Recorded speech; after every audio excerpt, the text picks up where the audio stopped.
Now at 6, a weather watch alert. The bitter blast arrives, tumbling temperatures in time for the weekend.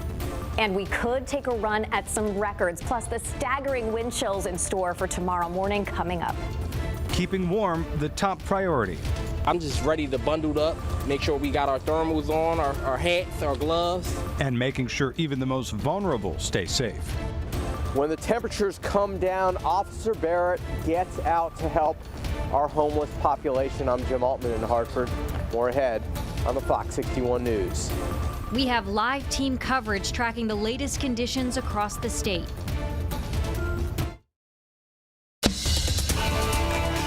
Fox 61 News at 6 starts now.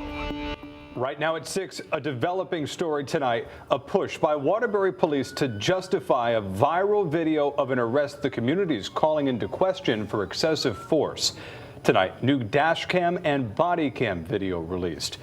But before we get to that story, we begin with a weather watch alert tonight and a frigid freeze arriving here in Connecticut. Good evening. Thanks for joining us here at 6. I'm Ben Goldman. And I'm Jen Bernstein. We've been seeing mild temperatures so far this winter, but some true January weather is already here. It is very cold out already. Yeah, with your friends and family spread out across the state, we have you covered with live team coverage, tracking just how cold it is and what officials are doing to make sure that everybody tries to stay warm. Chief Meteorologist Rachel Frank kicking us off tonight. Hi, Rachel. Hi, it's already a shock to the system. We knew it was coming, but to experience it is a whole nother thing. And the worst of the cold is not even here yet. What you're looking at here is the temperature side by side with the wind chill. So already dropping back into the single digits for Hartford, for Torrington, New Haven area at 16, but sub-zero wind chills all across the state. And one of the reasons why is because we have these very strong wind gusts that have been persistent through the day today, gusting up to 45 miles per hour. The worst winds will be with us now through about midnight before they start to ease up a little bit. But sub-zero wind chills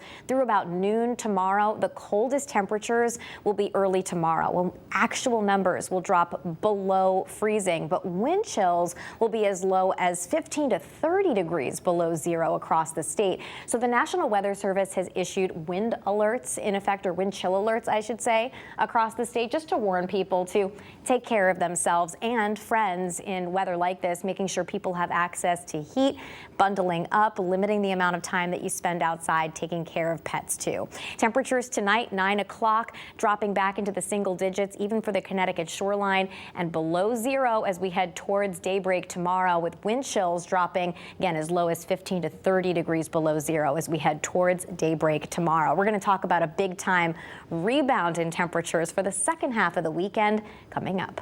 Before we get to that rebound, it is going to be a very cold night in Connecticut. And while we're all vulnerable, leaders are most worried about those without a home. So how are cities like Meriden and New Haven keeping everyone safe? Fox 61's New Haven County Bureau reporter Julia LeBlanc joining us now live on State Street in the Elm City with that answer. Julia. Hi, good evening to you both. This is one of 4 warming centers that the city of New Haven has opened up since yesterday when they activated their cold weather protocol. And city leaders tell me that each one has a capacity of about 30 to 40 people, and they do believe they will reach that capacity tonight. Oftentimes it's a breath of relief and really just a moment to gather themselves. Evan Serio and others at the Downtown Evening Soup Kitchen have a busy 48 hours ahead. This is one of 4 warming shelters in New Haven from now through Sunday, offering a warm meal, a seat, a pillow, and a blanket at night. It's really a place of refuge, so if people don't have another place to go, they can come in. There's some snacks there, they can get some help. Mayhill Dalal and his team at City Hall have been prepping for this weather for days. On top of expanding warming center hours, they have something called a hot bus, picking people up at popular spots and taking them to shelter. We are at a point of maximum peril in bone-chilling, frigid weather that literally could freeze people to death. When it's cold, we have the most people in the shelter. We have full capacity right now. Over in Meriden, they're also working hard to keep people safe, especially at their emergency shelter, where they've opened up an overflow space. Not only is the shelter playing an important role with the overflow space in accepting more adults and families, but we're also working with area hotels. Those taking cover couldn't appreciate it more. Today's the second day they're letting me stay inside again, so I'm so thankful for that. I thought I was going to get stuck out there during the day, freeze to death. And there's like hardly any place to go. Now, cities and towns throughout Connecticut are working with one another. For instance, if one of these centers reaches that full capacity, they'll contact a neighboring one and make sure that nobody gets left outside. If you need to find shelter tonight or this weekend, please call 211. We're live in New Haven. Julia LeBlanc, Fox 61 News. Thank you, Julia. For the latest conditions where you live, download the Fox 61 News app. There you can find resources to stay warm and also get the latest forecast as well. Well, today, Waterbury Police top brass met with community leaders to discuss a recent arrest and subsequent viral social media video that shows it. Fox 61's Matt Karen live in Waterbury right now to put this story into context. Matt. Yeah, that's right, Jen. And context is certainly important following the release of a viral video that was shot by a community member here that is causing some community concern regarding the tactics that Waterbury police officers use to subdue this suspect. But I talked to the police chief today. He told me that he stands by his officers' actions. Oh, my God. This viral video shot by a citizen Wednesday shows Waterbury police arresting 37-year-old James Thomas. It certainly called for questions. The video shows an officer punching Thomas in the face with a closed fist. He wasn't doing anything. He was just standing there. Then striking him in the thighs several more times. They had enough strength there in order to handcuff him. I don't see the point of punching someone in the face. But Waterbury's chief says they knew Thomas was armed and dangerous and used the element of surprise to subdue the suspect. There's no policy violations. The officers made an appropriate choice in responding to the call. They made an appropriate response to how they attempted to take him into custody. It all started when a bystander called 911 to report a man openly loading a gun at West Main Street in Leavenworth. I don't want nobody to get hurt or anything. Police tapped into a network of overhead city cameras to identify Thomas and immediately recognized him as a suspect in 2 previous shootings. This was a situation where, they knew they had an armed man. Body cameras show the struggle. Let's see if he can take his legs out. Don't reach, don't reach. Thomas allegedly reaching for his waist. Watch his hands, don't let him reach, don't let him reach, don't let him reach. Where police found a loaded pistol. Yep. You got it, Mike?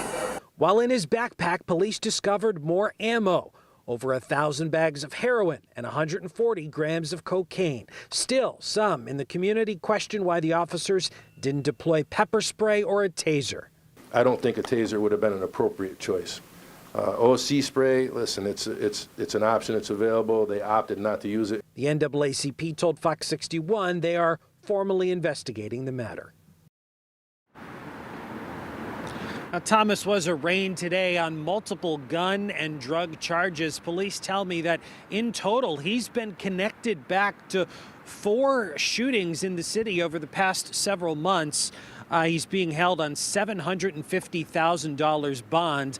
The police chief told me today that he did meet with the NAACP as well as the Waterbury Diversity Council, and he described that conversation as very productive. We're live outside the Waterbury Police Department. Matt Karen, Fox 61 News. Thank you, Matt. Now to East Hartford tonight, where police say 2 suspects tried to rob a business on Main Street last night. Police say the store owner actually fired back at one of the suspects, killing him. Fox 61's Carmen Chow joining us live in East Hartford tonight with what we've learned so far. Carmen.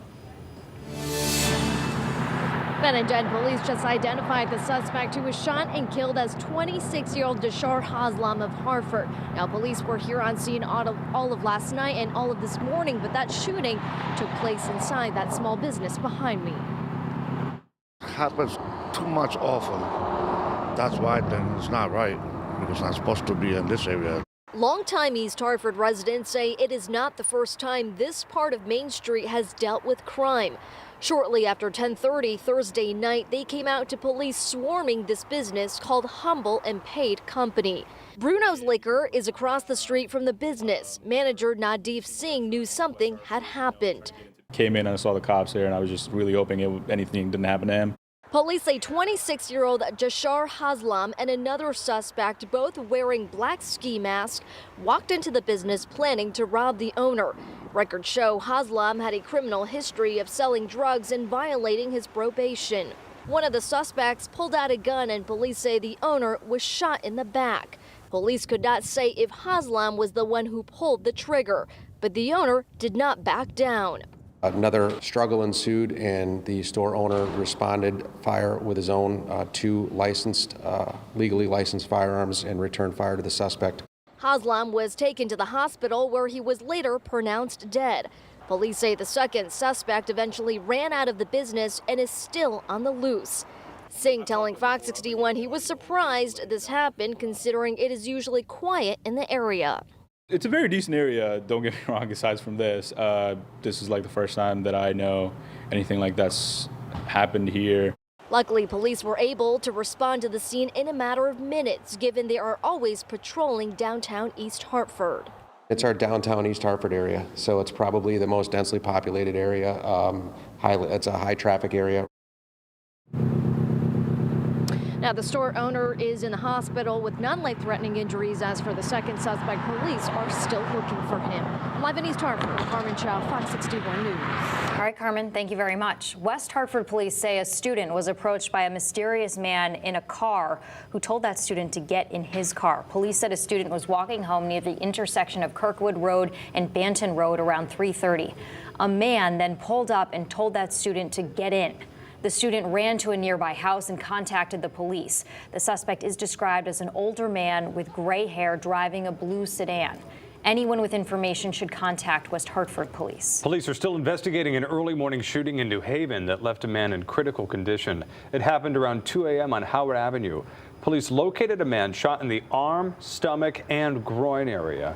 Police have arrested one man who took off running from a crowd, but they're not sure if these two incidents were connected. They're still looking for any witnesses and video evidence. With all of this cold, many shelters across the state are expanding their services to help as many people as possible. And today, new funding was announced to help in those efforts. Today in New Haven, Senator Richard Blumenthal and Senator Chris Murphy joined Governor Ned Lamont to announce Connecticut would be receiving an $18 million grant. The money is going to support the work of the Housing Department and the Mental Health and Addiction Services Department. That's what this grant is really all about. Outreach, getting to individuals quickly, finding them, and then impactfully tailoring services that meet their needs. The money will be given in $6 million increments over 3 years with support for a variety of services.